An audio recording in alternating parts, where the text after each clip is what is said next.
Mensagens que edificam, ministradas pelo pastor Sidney Ferreira.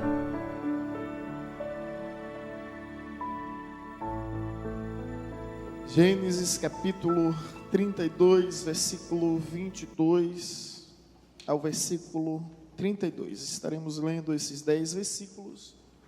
E a frase em negrito, que é a epígrafe do texto, assim é conhecida, ela diz: Jacó luta com Deus e transpõe o val de Jaboque.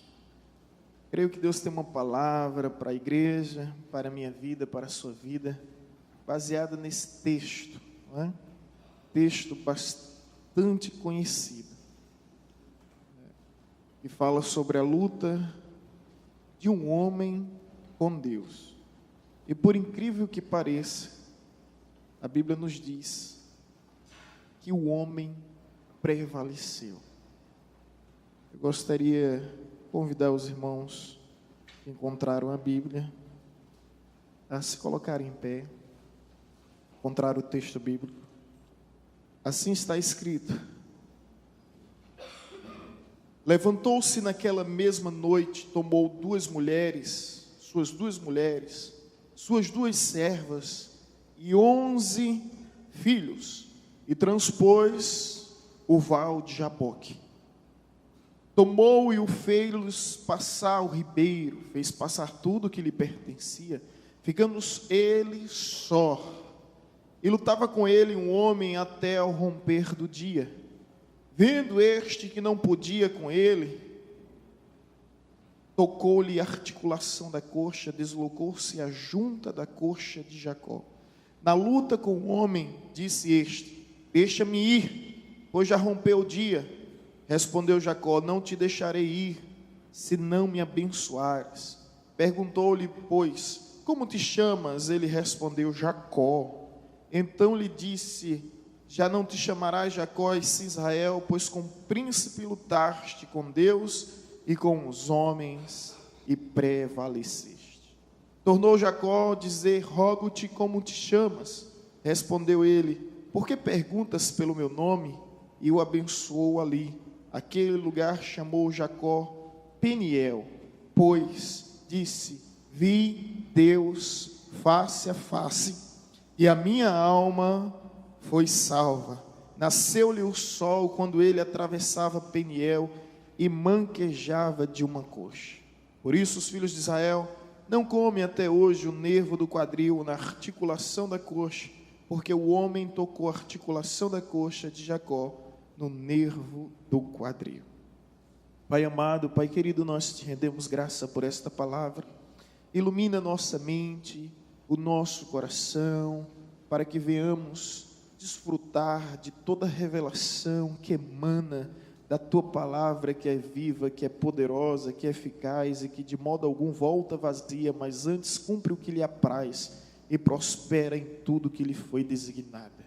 Então esta palavra vem de ti, esta palavra pertence a ti, portanto usa a tua palavra para falar com o teu povo. Essa é a nossa oração, em nome de Jesus.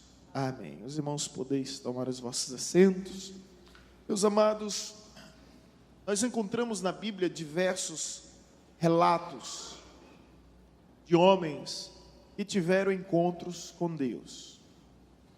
E o impressionante é como o encontro com Deus transforma a vida do ser humano.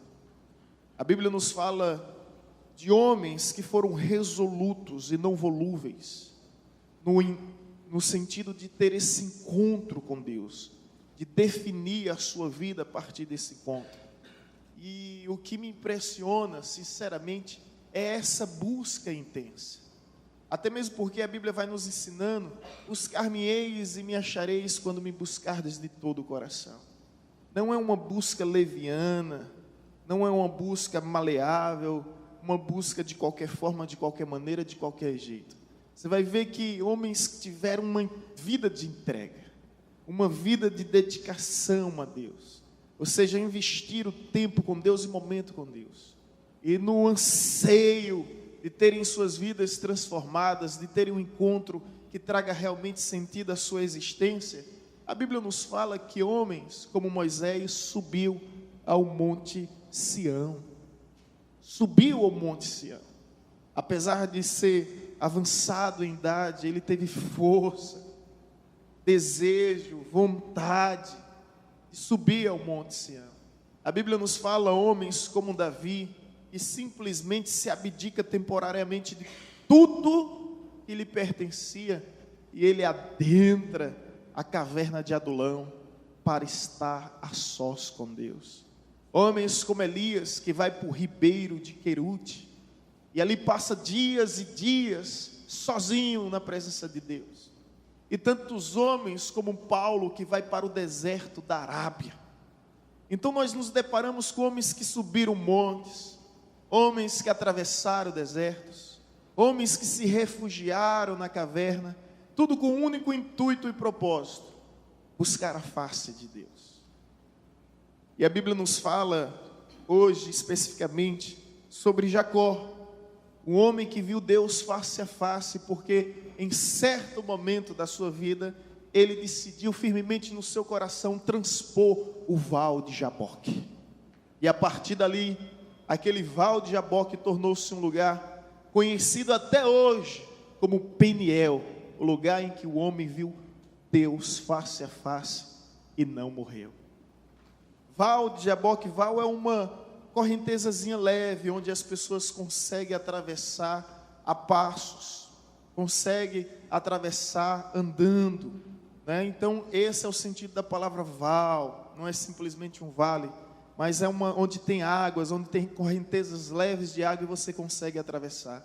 E a Bíblia nos diz que ele decidiu transpor o val de Jaboque, e a partir daí ele teve o encontro mais marcante em toda a sua vida, conforme nós lemos no texto, nesse todo o texto. Mas enfatizando um versículo nessa narrativa bíblica, esse versículo seria justamente o versículo 28, e o anjo diz: já não te chamarás Jacó, e sim Israel, pois como príncipe lutaste com Deus e com os homens e prevaleceste. E a Bíblia nos diz nesse versículo é que o homem lutou com Deus. Imagina esse duelo. Você consegue visualizar? Eu costumo ensinar aqui na aula de teologia que uma das melhores maneiras de você entender a Bíblia é você visualizar todo o cenário, criar todo o cenário. Você vai ter uma facilidade de compreender um pouco melhor. Então imagina aí o homem lutando com Deus. O que é que vem na sua mente? Não fuja do ringue, do octógono. Comece a se desintoxicar de toda essa novidade do MMA, artes marciais misturadas. Não se trata de uma batalha física, corpórea, no sentido das artes marciais, não é? Tem de repente pessoas que pensam, né, que ali estavam se degladiando. Não há como um homem lutar com Deus e prevalecer nesse aspecto. Não é nesse aspecto, né? Não é, de repente alguém pode pensar que o anjo lutava judô e Jacó lutava jiu-jitsu e só o jiu-jitsu salva. Essa expressão para os lutadores de jiu-jitsu, ela é muito comum. Só o jiu-jitsu salva, né? A gente vê nas lutas, no último segundo consegue, né, um golpe de jiu-jitsu, consegue vencer a luta. Não se trata dessa luta, né? Não se trata dessas modalidades da luta. A luta aqui, gente, é diferente. É luta de interesse, é luta de vontade, é luta de anseio, é luta de propósito. E o que a Bíblia nos diz é que essa batalha durou uma madrugada. Deus querendo subir aos céus, mas ao mesmo tempo Jacó insistentemente segurando, insistentemente rogando: eu peço que lhe abençoe, que me abençoe. E é incrível aqui o quanto Deus não consegue resistir a uma alma que clama, a um coração que se derrama em sua presença, que se derrete diante dele. Então Deus quer, mas ao mesmo tempo ele não resiste, deixar Jacó em prantos, em desespero. Tamanha era a busca de Jacó, tamanha era a vontade de Jacó, tamanho era o anseio e o desejo de Jacó. Da mesma forma é o Senhor em nosso tempo. Eu quero te desafiar hoje a lutar com Deus, mas não lutar com Deus pela sua vontade, pelos seus desejos, mas lutar com Deus para que os propósitos de Deus se cumpram em sua vida. Lutar com Deus para que as bênçãos do Senhor lhe alcancem. E sabe o que é que me surpreende aqui? É que a bênção, ela é especificamente espiritual. Ela não é uma bênção material, porque a Bíblia nos diz que ele já tem um rebanho próspero. Ele já é um dos homens mais ricos do Oriente. Ele é mais rico do que o seu sogro Labão.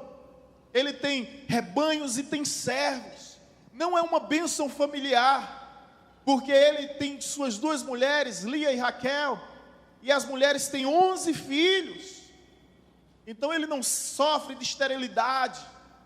Ele já conseguiu criar a sua clã, que por incrível que pareça é maior do que a do seu pai e do seu avô, Isaque e Abraão.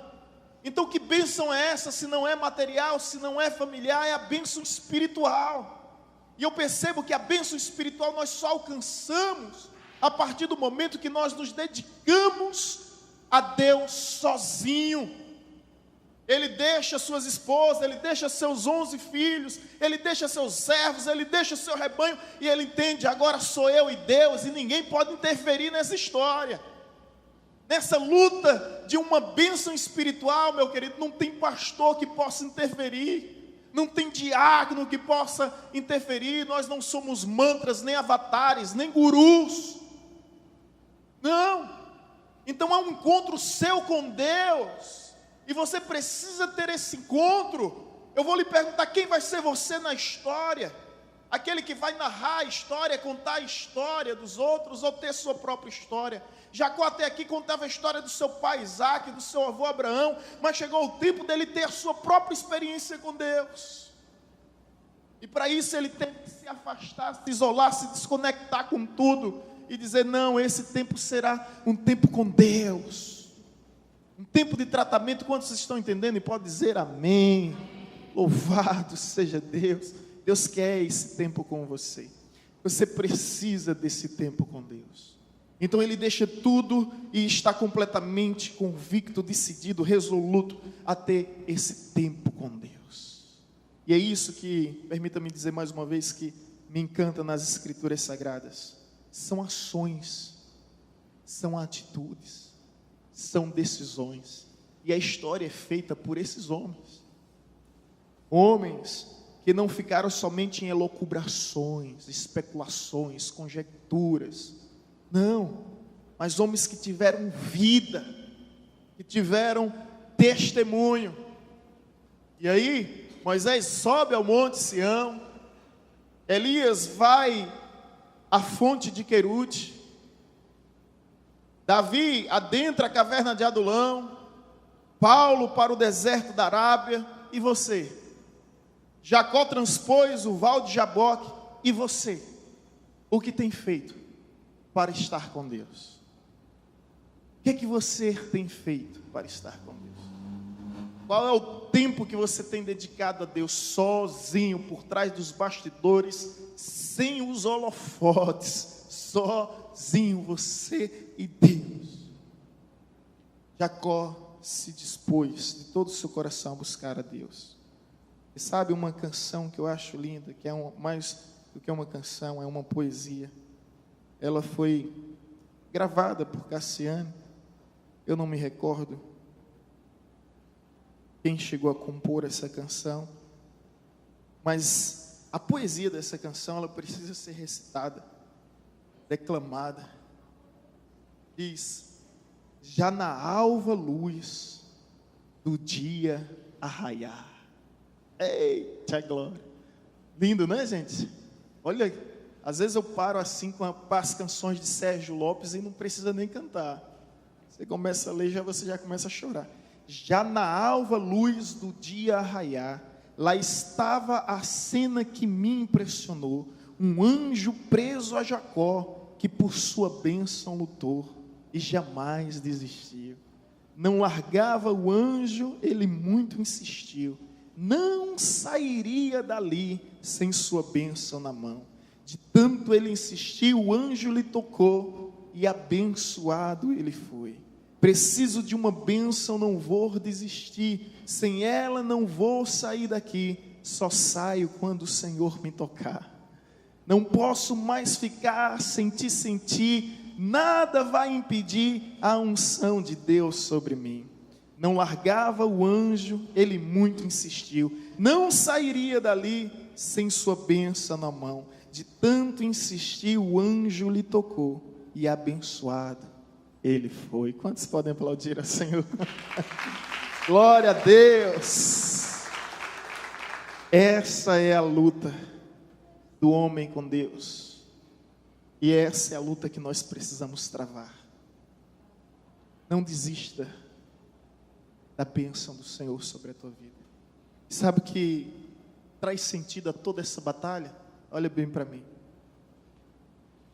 É que Jacó, o nome Jacó significa suplantador. Ele que é aproveitador.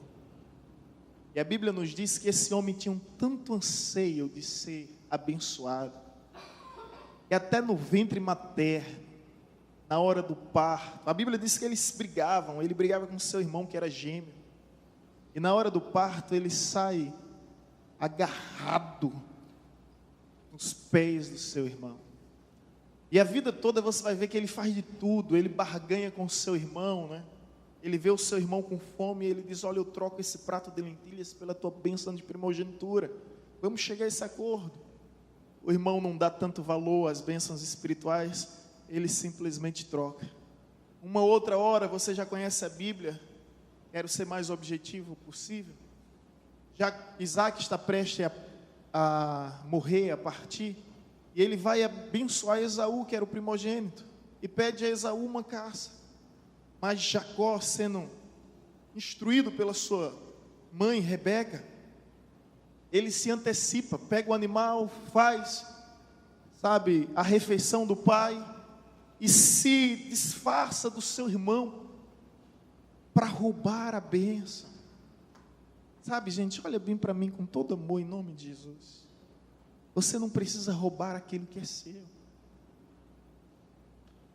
E que preço Jacó não pagou por isso? Olha o preço. Ele teve que fugir da comunhão dos seus pais, do seu pai e da sua mãe. Ele foi para uma terra distante, onde passou 14 anos trabalhando para o seu sogro, sendo ludibriado.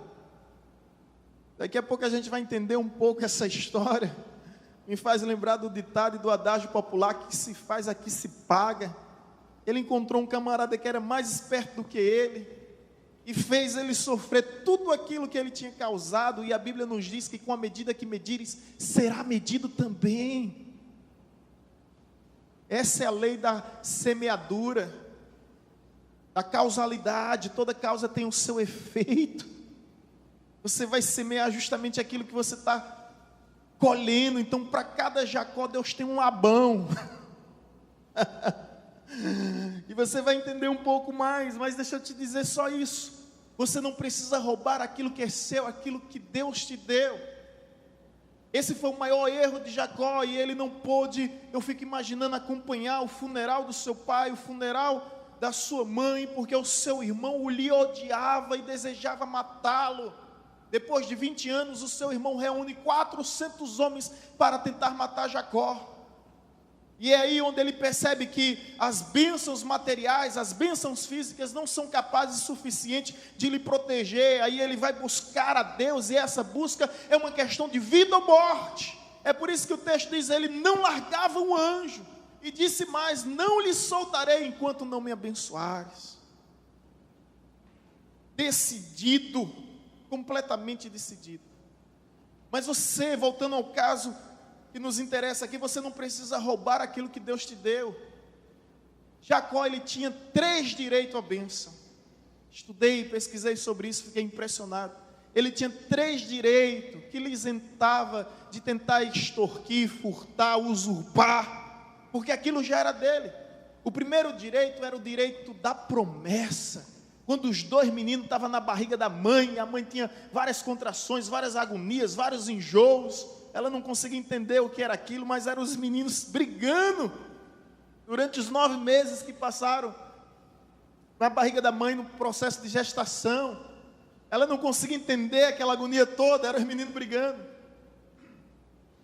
Então, tinham o direito da promessa, porque Deus aparece a Rebeca e diz: olha, o mais velho servirá ao mais novo. São 2 nações brigando dentro de você, mas o mais velho será servo do mais moço. Deus já tinha determinado como seria. Jacó já conhecia essa promessa. O segundo direito que Jacó tinha era um direito biológico. A medicina antiga não tinha essas informações, mas a medicina moderna tem. Se tratando de gêmeos, quem nasce primeiro foi o último a ser gerado. Verdade. Então o primeiro, a gente sabe que a vida não começa no parto, a vida começa na concepção. A partir dali, todo o processo da vida na gestação. Mas a vida não começa no parto, aquelas pessoas já eram vidas, Jacó e Esaú, mesmo no período da gestação. Então quem nasce primeiro é o último no processo da concepção. Então Esaú, na medicina, nunca foi o primogênito. Ele nasceu primeiro, mas ele não foi gerado primeiro. Quem tinha sido gerado primeiro era Jacó. É verdade que ninguém sabia disso naquela época, não tinha informações precisas, mas Deus já sabia. E Deus já tinha dito que o mais velho seria servo do mais moço. O terceiro direito é um direito jurídico. Um dia Esaú está com fome, precisa se alimentar. Seu irmão foi esperto? Foi. E eu digo mais do que esperto, ele foi perspicaz. E ele simplesmente faz aquela proposta decorosa, né? Ele diz bem assim: olha, eu troco. Mas veja bem, um ladrão, ele não pergunta o valor do que você tem. Já pensou um ladrão vir roubar você e diz: olha, quanto é esse celular, vamos trocar? Não é assim que age. Olha, eu vou assaltar a tua casa, vou levar o teu carro, como é que é? Ele não roubou, ele negociou. Ele foi esperto, né? Um esperto até no sentido pejorativo da palavra. Ele foi malandro, maquiavélico, porque o irmão está com fome, ele devia dar de comer o irmão, mas ele pensa o quê? É a minha oportunidade, é a chegada da minha hora. E ali ludibriou seu irmão diante da necessidade que havia, mas Esaú foi leviano, que trocou as bênçãos de Deus por um prato de lentilhas, e a Bíblia diz que depois, nem com lágrimas, ele alcançou arrependimento. Deus não perdoou Esaú por isso. Mas Jacó não se apropriou indevidamente. Ele tem um direito jurídico, o direito que ele negociou com seu irmão, e ele realmente comprou a bênção, ele pagou algo por aquela bênção. Então ele já tinha os 3 direitos. Mas, em dado momento, você conhece já a história, ele ficou com celeuma no coração, e aí ele quis roubar a bênção e não conquistar a bênção.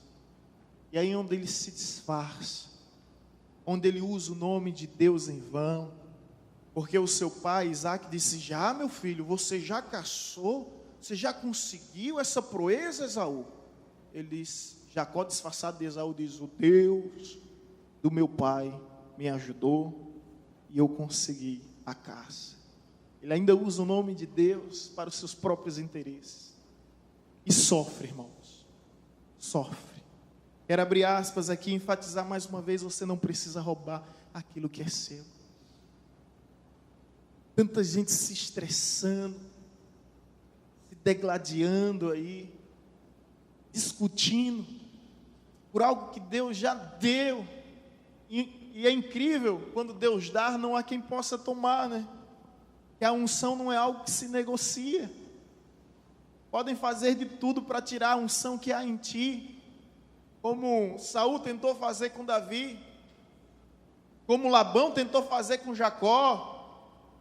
Mas se Deus entregou a você, descansa, meu irmão. Espera o tempo de Deus, com o coração rendido, entregue, para que os propósitos de Deus se cumpram sem ajudinhas. É o velho jeitinho brasileiro. Olha, imagina comigo essa cena, Abraão procurando, meu Deus, cadê a tua bênção? Cadê minha bênção melhor? Cadê minha bênção? Cadê minha bênção? A bênção estava tão perto, do lado dele. Era sua esposa Sara. Às vezes a bênção está tão perto, mas a gente sempre está procurando ela longe. Cadê? O que é que ele faz? Eu vou dar uma ajudinha a Deus, vou me deitar com Agar. E até hoje o seu povo sofre. Imagine, mais de 5.000 anos de história, tantas guerras existiram por causa de um lapso, um equívoco terrível, onde um homem quis o quê? Dar uma ajudinha a Deus. Foi o que Jacó quis fazer. Olha, eu vou dar uma ajudinha a Deus, eu sei que Ele já tem promessa na minha vida, Ele falou com minha mãe, eu sei que eu também já tenho um direito jurídico, porque eu comprei, legalmente, mas eu vou dar uma ajudinha a Deus. Cuidado com essas ajudinhas que você dá a Deus, cuidado com esses tipos de ajudinha. Deus não precisa de nossa ajuda, amém? Ele não precisa de nossa ajuda para ser Deus. Deixa Deus trabalhar, irmãos, Ele sabe o que faz, e conforme diz a Bíblia, tudo faz conforme bem lhe apraz. E aí dizem por aí que Deus escreve certo por linhas tortas. Torta é a nossa maneira de ver Deus escrevendo, porque Deus escreve certo por linhas certas, e se a linha estiver torta, Ele endireita para escrever, amém? Esse é o Deus que nós servimos. Então não queira jeitinho com Deus, não tente ajudar Deus, que você vai se atrapalhar, assim como fez Abraão, assim como fez Jacó, tentando ajudar a Deus, e agora ele tem que fugir, porque seu irmão quer lhe matar, ele causa uma inimizade desnecessária na sua família. Ele vai para a casa de Labão. Chegando na casa de Labão, ele vai trabalhar como escravo para Labão. E aí eu acho algumas coisas interessantes. Aqui se faz, aqui se paga, com a medida que medires, será medido. É isso que a Bíblia diz: não deseje para os outros aquilo que você não quer para você. O nome disso é efeito bumerangue. O mal que eu temia me sobreveio. Você lança sobre a pessoa, mas o feitiço sempre vem sobre o feiticeiro. É isso, irmãos. Então nós temos que ter esse cuidado, sabe? Porque você vai ver agora que ele vai pagar por todo o mal que ele fez. Primeiro mal, ele é ludibriado por Labão. Ele olha para Raquel, Raquel era a caçula. Ele diz: olha, eu quero Raquel. A Bíblia vai dizer que Raquel era bonita, formosa. Ele não era bobo, nem besta, né? Esperto, menino ligeirinho era Jacó, viu? Daqui a pouco vocês vão entender porque eu estou dizendo ligeirinho. E esperto, ele disse: eu quero Raquel. Tá certo, vai trabalhar 7 anos para mim. 7 anos, a mulher valia a pena. 7 anos você trabalhar para a mulher.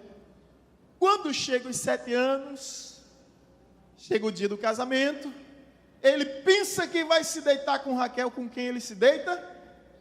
Com Lia, sua irmã mais velha. Ele dorme com ela.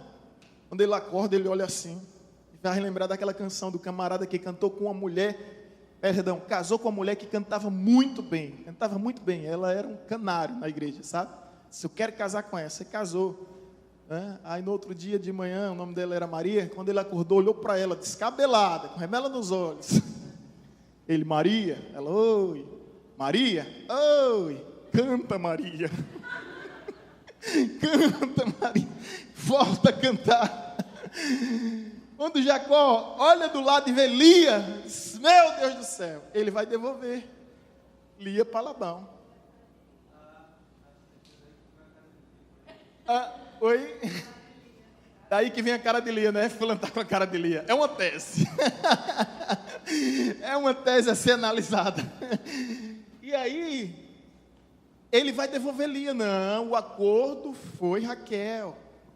Foram 7 anos. Só que Labão, muito esperto, Labão disse: o costume da nossa terra é dar a primeira filha, a primogênita. Se a primeira não casou, a segunda não quer casar. Ou a segunda não pode casar. E Jacó, e agora? Não, é simples, você trabalha mais 7 anos para mim, eu lhe dou Raquel. Então, se a mulher valia a pena trabalhar 7 anos, agora imagine 14 anos. E a Bíblia diz que ele fez tudo isso como se fosse pouco tempo, porque muito amava Raquel. Agora, o que acontece aqui?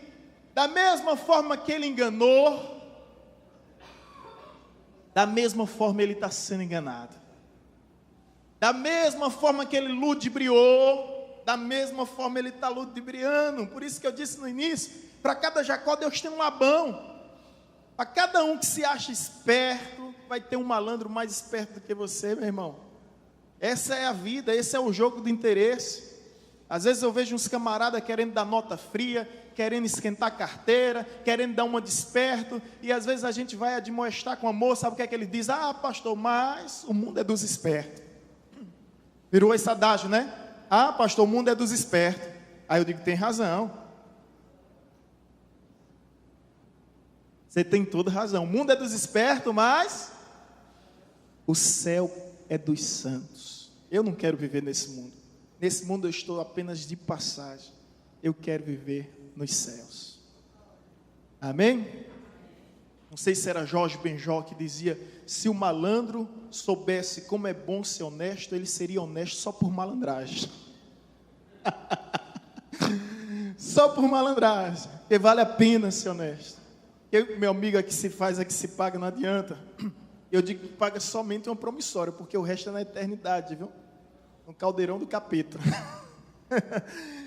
Mas agora ele engana, é enganado. Você percebe que ele enganou seus pais, faltou com a verdade, e agora ele encontra alguém que faz a mesma coisa com ele.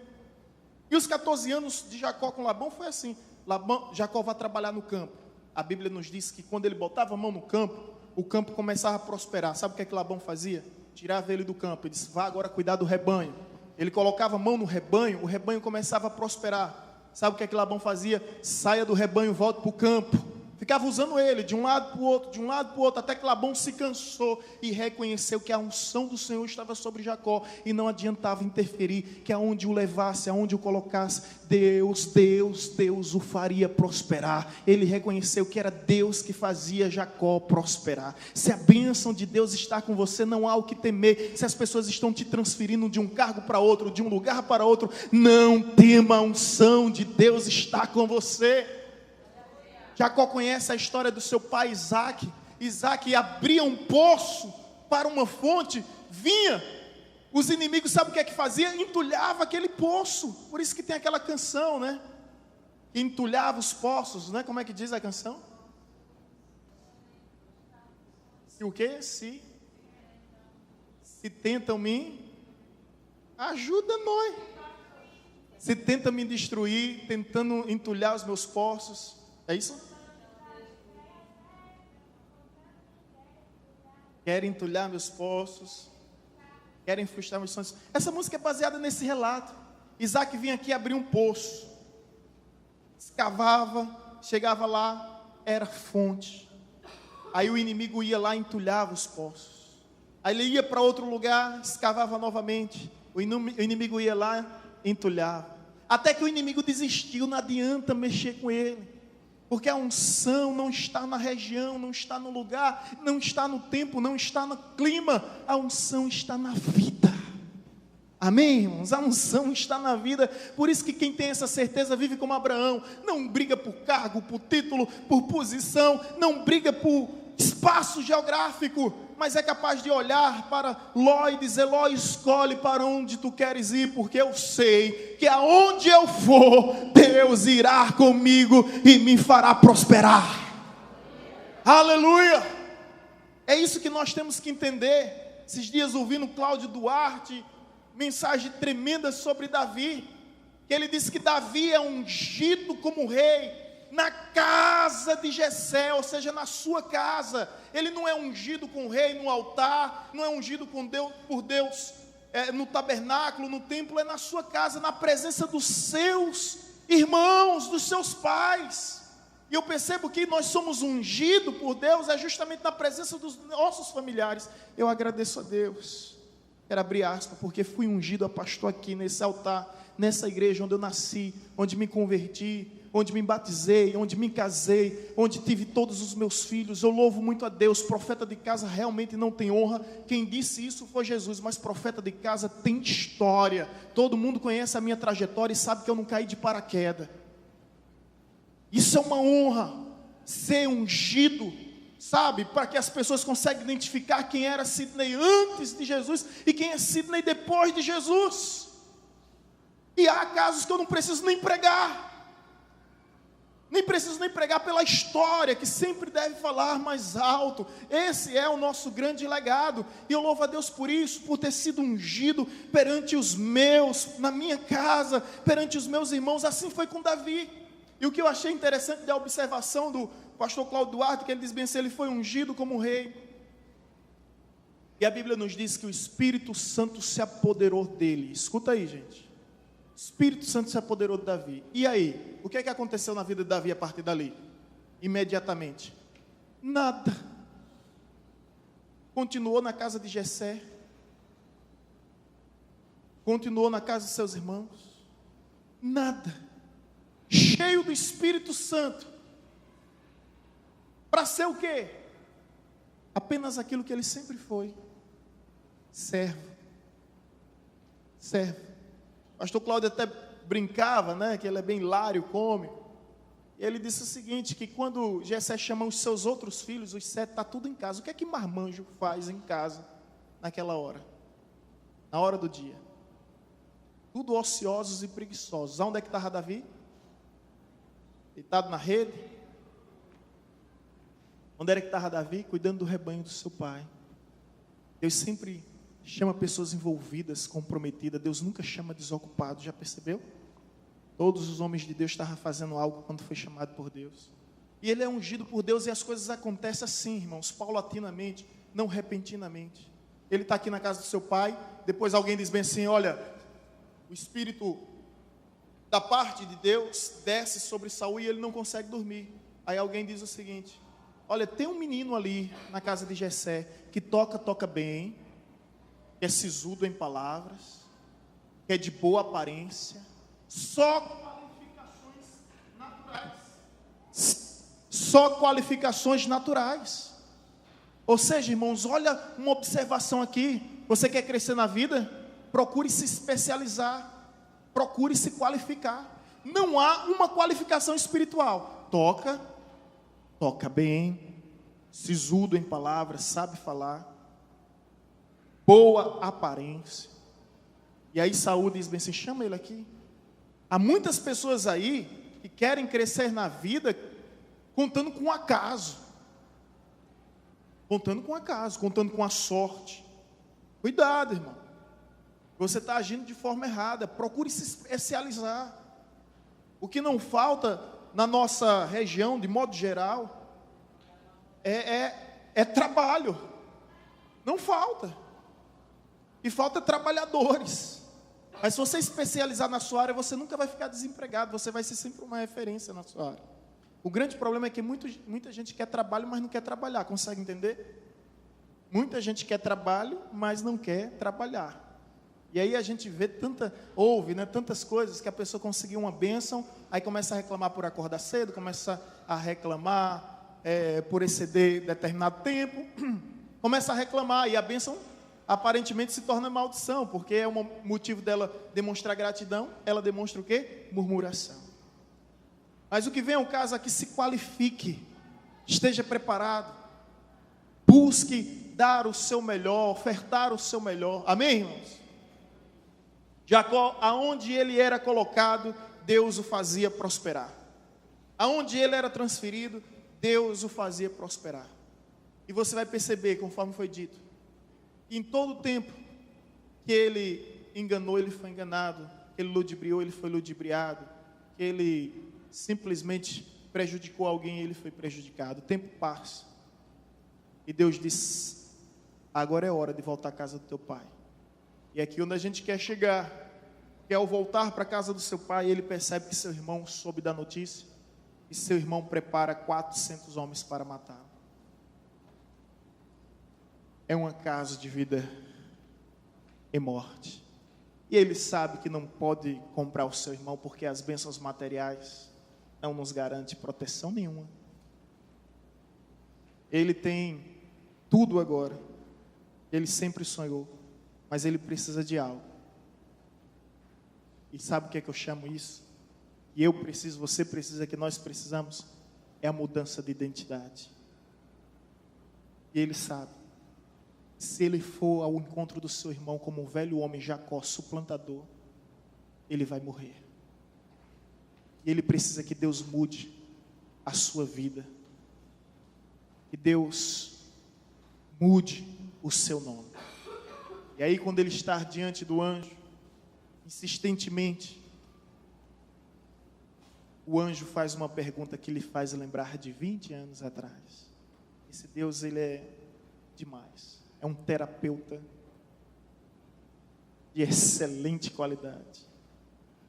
É incrível esse tratamento de Deus, sabe? Quando Deus pergunta a Adão e Eva, sendo ele onisciente, onipresente, onipotente, onde estás? Evidentemente Deus sabia exatamente onde eles estavam, mas a psicologia moderna, ela ensina que o processo de verbalização, ele atrai a cura. Você é curado quando você começa a falar. Porque se você ficar reprimindo todos os seus sentimentos, você um dia implode. Implode por dentro. Implode. Porque não consegue acumular tantas coisas. Por isso que a Bíblia diz: irai-vos, mas não pequeis. Não deixe o sol se pôr sobre a vossa ira. Vai logo, pede perdão. Reconcilia com teu irmão. Porque isso vai acumulando, criando raiz de amargura, e ela é capaz de contaminar toda uma congregação. Esse é o Deus que nós servimos, que é um terapeuta extraordinário, que ele olha para Jacó e diz: como é o teu nome? Aí eu pergunto a você: será que Deus não sabia o nome de Jacó? Lógico. Mas o que é que Deus quer agora? Fazer com que ele se lembre de 20 anos atrás, quando o seu pai, já velhinho, Isaac: quem é você? Qual é o seu nome? Jacó diz: eu sou Esaú. Se desfaz do irmão. Quem é o teu nome? É a hora de revelar as tuas verdadeiras credenciais. E Jacó diz: eu sou Jacó. Versículo 27, perguntou-lhe, pois, como te chamas? Ele respondeu: Jacó, suplantador, trapaceiro, sou eu. Sou eu mesmo. Olha eu aqui. Então disse: já não te chamarás Jacó, e sim Israel. Agora, gente, pela primeira vez na história, o nome de Israel aparece. Olha que privilégio. Olha que privilégio. Quem colocou o nome da nossa cidade foi homens. Quem colocou o nome do nosso estado foi homens. Quem colocou o nome da nossa nação foi homens. Mas a nação de Israel, eu de qualquer outra nação, foram homens. Mas a nação de Israel não foi homem que deu, não. É incrível isso. Pare para pensar. Deus, ele olha para Adão e Eva e diz bem: olha, pode colocar o nome em todos os animais. Na terra, no mar, nos céus, coloque o nome de todos eles. Aves, répteis, peixes, coloque o nome de tudo. Agora em Israel, não, sou eu que coloco o nome. Esse será meu povo para sempre. E aqui pela primeira vez você vê o nome Israel surgindo, que o nome agora de Israel significa o quê? Príncipe. Não, outrora Jacó, doravante Israel. Te chamarás Israel. É isso que Deus quer fazer comigo e contigo. Quantos estão entendendo? Diga amém. É isso que Deus faz conosco. Jacó tinha várias bênçãos, materiais, familiares, tinha, enfim, mas não tinha ainda o seu nome mudado. Ele ainda era o velho homem de sempre. Sabe o que é que eu acho bonito? É quando as pessoas, quando esse encontro com Deus no Val de Jaboque muda nossa vida ao ponto de mudar o nosso nome, que a partir de então nós não vamos ser identificados pelo velho nome, mas pelo novo homem. É simples entender isso. É quando as pessoas olhavam para você e lhe via como corrupto, indecente, promíscuo, desonesto, malandro. E hoje as pessoas olham para você, vê uma pessoa justa, idônea, correta, decente, reta, crente. Crente, é por isso que algumas pessoas se convertem aqui na igreja. Eu tenho o prazer de mudar o nome delas. Vou ver se eu lembro de alguns.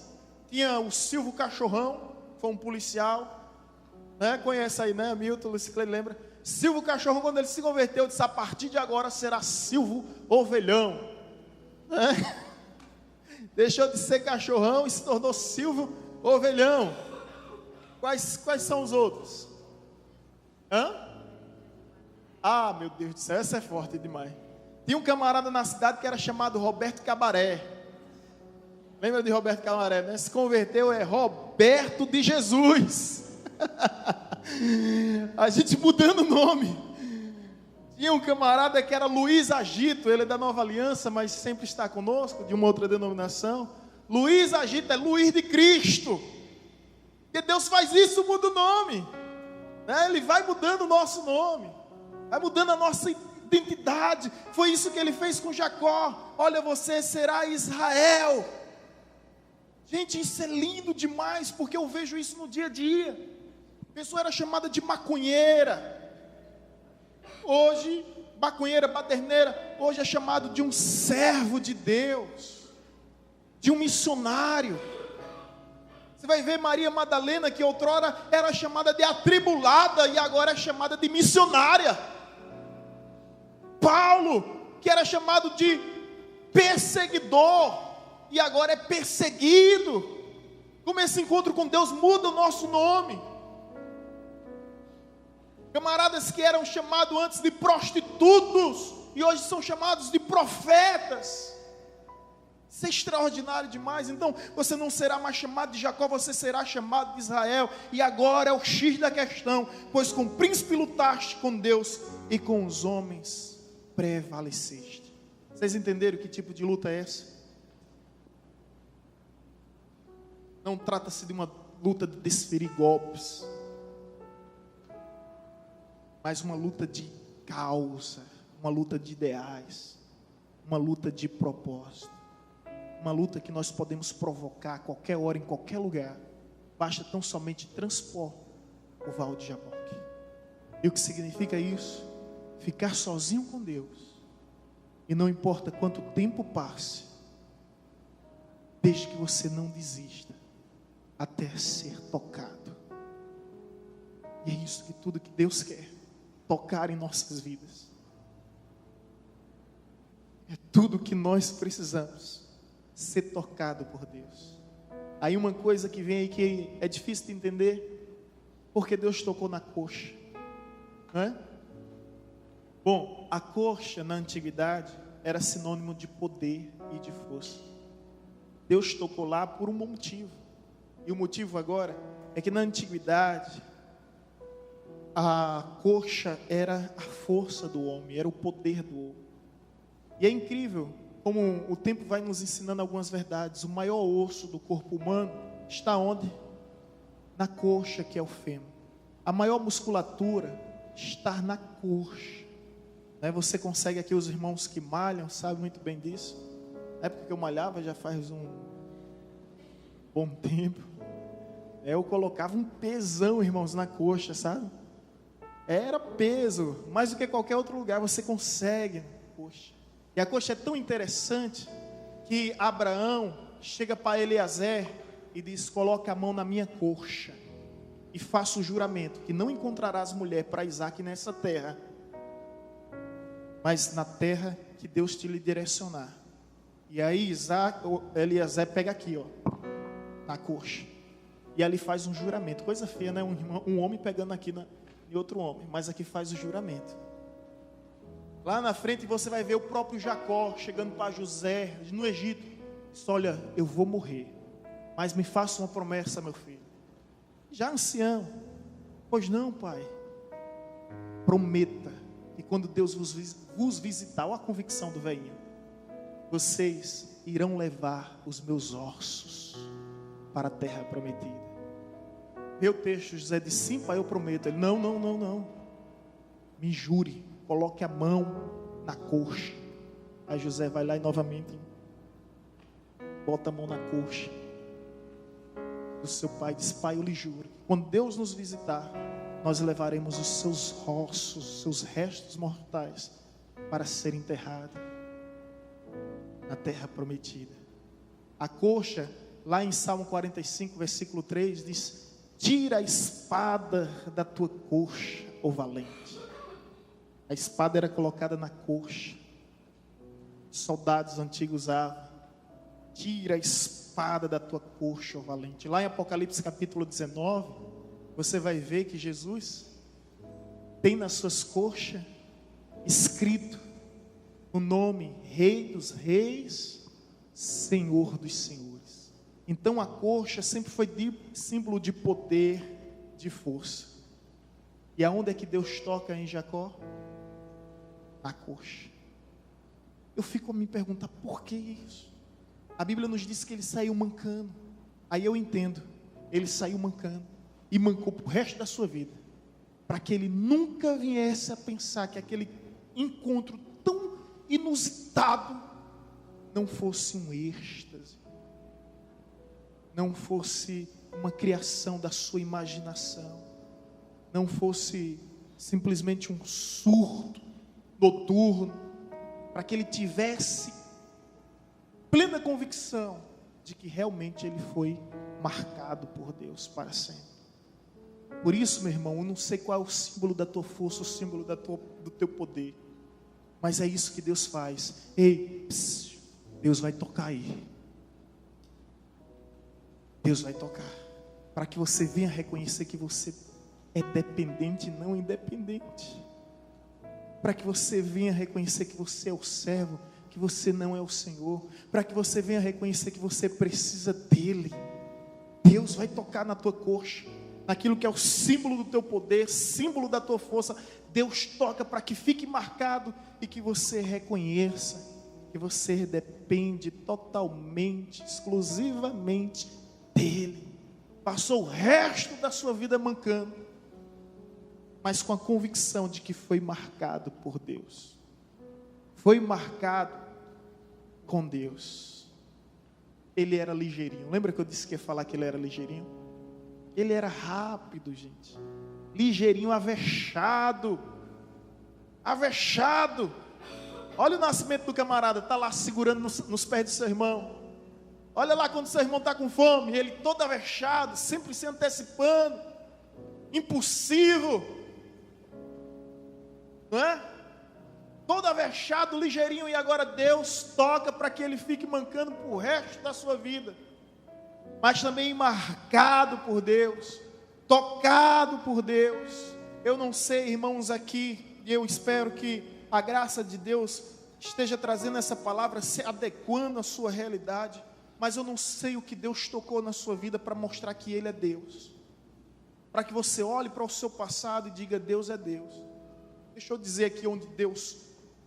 Pastor Rodolfo não vai ter todo o sentido que eu vou falar. Pastor Rodolfo não está aqui com a gente porque foi enterrar seu cunhado em Jeremoabo, o irmão de Regina. Então foi ontem, provavelmente estará vindo agora pela manhã.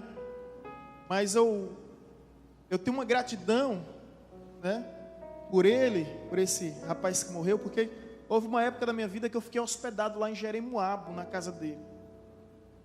Numa época em que eu desfilava, eu era modelo, gente. Eu sei que hoje eu sou modelo de barril, mas eu era modelo. Tom não está aqui que eu ia brincar. Eu fui jogar bola lá no Poeirão, aí o pai de Tom, né? Que é chamado Negvan, que era o olheiro. Aí ele dizia: eu tinha um cabelo aqui, sabe? Viu, negócio? Tinha um cabelo aqui no queixo. Pegava a bola assim, com estilo, tipo David Beckham. Pegava o cabelo primeiro e pegava a bola. Aí Negvan: cabeludo, corre cabeludo. E eu ajeitando o cabelo. Cabeludo, sai da sombra, cabeludo. E eu já estava me sentindo oprimido. Eu estava com meus 14, 15 anos aí. Cabeludo, vai ser modelo, aqui não tem lugar para você não, cabeludo. Eu pedi para sair, tempo, substituição. Fiquei sentado olhando, sabe de uma coisa, vou seguir o conselho desse camarada. eu vou ser modelo. E dei a doida de ser modelo, cheguei a ser garoto estudantil, garoto Carlina, comecei a desfilar por algumas lojas aqui, cheguei a desfilar em algumas cidades próximas, desfilei lá em Jeremoabo, onde fiquei esse tempo na casa de Leonardo, né? É da sua família, né? Leonardo é só da família de Regina. Fiquei um tempo na casa de Leonardo, né? Leonardo é o filho do rapaz que faleceu. Sou muito grato a esse tempo que nós passamos lá. Era desfile de moda, né? Mas houve um momento que Deus tocou. Por que eu estou trazendo toda essa história? Deus tocou em mim. E, gente, eu tenho essas marcas. Querem ver? Se escandaliza não, viu? Mas eu tenho essas marcas que eu carrego comigo. Deus disse à minha mãe que ia fazer isso. Minha mãe orando aqui na igreja, na evangelizadora, na rua Tiradentes, Castelo Branco, no endereço antigo. Minha mãe orando, Deus, toca no meu filho, toca no meu filho. E Deus disse a ela, se afasta que eu vou tocar no homem. Eu vou descer a minha mão sobre o homem. E isso aconteceu. Olha, Marco, quando eu tive apendicite, foram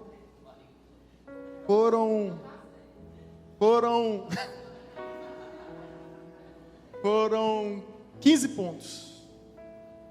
Fui lá sentindo dores, fiz a cirurgia. O médico não colocou dreno e inflamou. Inflamação, doutora Vivi, não pega anestesia, né? E aí, teve que abrir no cru.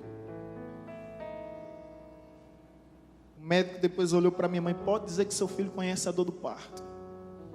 Teve que abrir no cru, e abriu aqui no cru. A maior dor não foi essa. A maior dor foi ir todo dia para fazer a limpeza. Aquela tesoura com ponta longa, colocava lá e empurrava para um lado, para o outro, para tirar todo tipo de secreção. Todo dia, eu acho que foram uns 10 dias, a pele bem flácida, um odor terrível, e todos pensando que eu ia morrer. Você acabou de ouvir uma mensagem ministrada pelo pastor Sidney Ferreira, da Igreja Batista Evangelizadora. Pela misericórdia. Ficou só a cabeça parecendo um ET. Moral da história, eu sei que um dia eu fui tocado. E esse toque de Deus, nós carregamos. Não deu mais para ser modelo, né, gente? Ficou marcado aqui, eu desisti da carreira de ser modelo. Não deu mais para ser modelo. Mas esse toque marcou a minha vida. Mudança de valores, mudança de prioridades, mudanças de desejos, marcou completamente a minha vida. E ainda hoje, eu olho para essa cicatriz imensa, mexo, não sinto dor.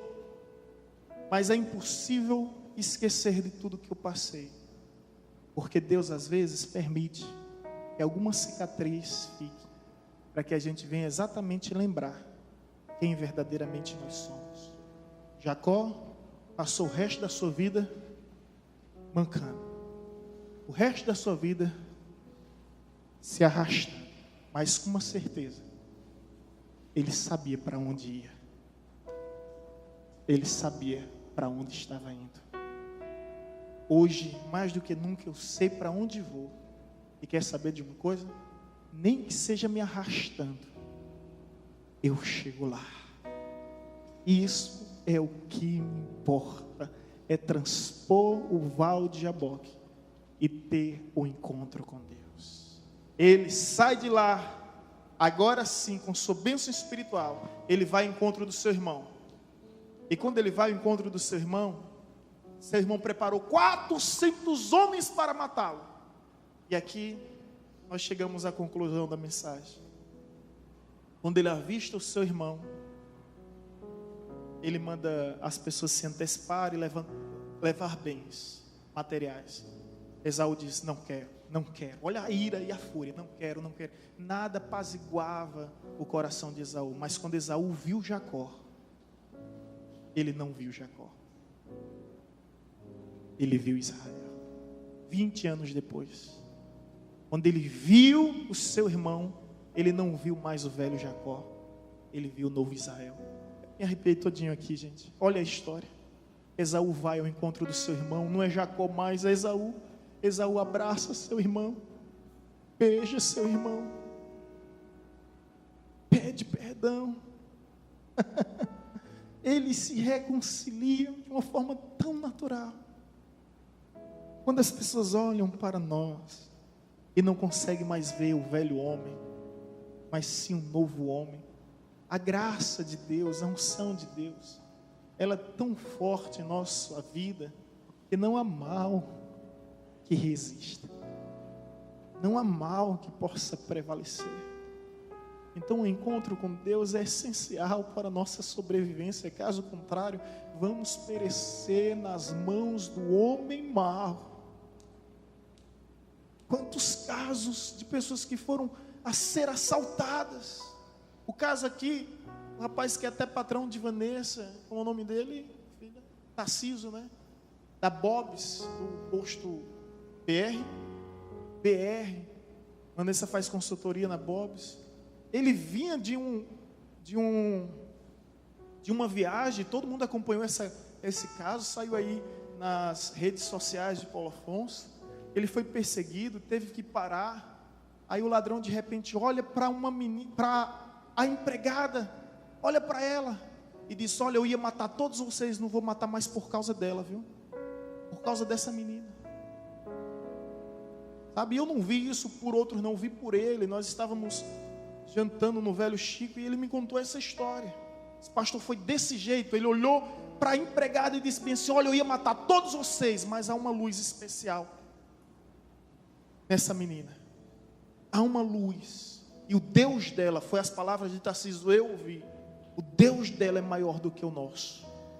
Aí olhou a criança, teve compaixão, que tinha um bebezinho no carro, e disse bem assim: Deus também tem algo na vida dessa criança, que é justamente a criança que a babá cuida, que a menina cuida. Você percebe o que eu estou querendo dizer aqui? O diferencial que o inimigo consegue ver em você e se assustar e dizer: o que é que há em você? Foi o que Esaú fez. Esaú simplesmente se rendeu, não tinha mais força, não tinha mais mágoa, já não tinha mais rancor, já não tinha mais ira, porque quando ele olha para seu irmão, ele não vê mais Jacó, suplantador, ele vê Israel, príncipe de Deus. Ele não vê mais Jacó, suplantador dos homens, ele vê Israel, príncipe de Deus. É isso que Deus faz, meus irmãos. É isso que Ele deseja fazer em você, que as pessoas olhem para você e não vejam mais o velho homem, mas vejam o novo homem.